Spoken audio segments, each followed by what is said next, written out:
Welcome to the Learning Pines YouTube. We hope this video helps. In this video, I will explain how to watch YouTube on your Dodge Challenger. First, ensure your car is safely parked. Then, connect your smartphone to the Uconnect system, typically via a USB cable. This allows you to use features like Android Auto or Apple CarPlay, which are key to integrating your phone's capabilities. We'll explore these standard methods and also discuss some advanced options for a full guide.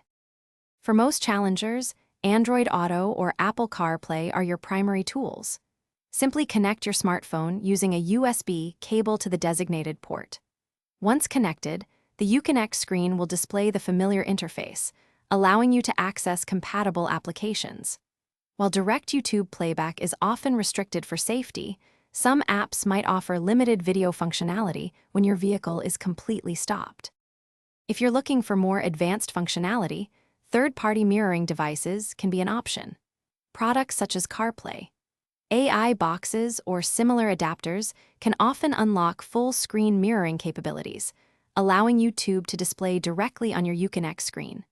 However, these solutions might require a more involved installation process, and it's crucial to verify compatibility with your specific Challenger model before purchasing. Regardless of the method you choose, safety must always be your top priority. It is absolutely essential to only watch videos when your Dodge Challenger is safely parked and the engine is off or in park. Distracted driving is incredibly dangerous and illegal in many areas. Always adhere to local traffic laws and ensure your Uconnect system and phone software are up to date for the best experience. Thanks for watching. Consider subscribing if we helped you.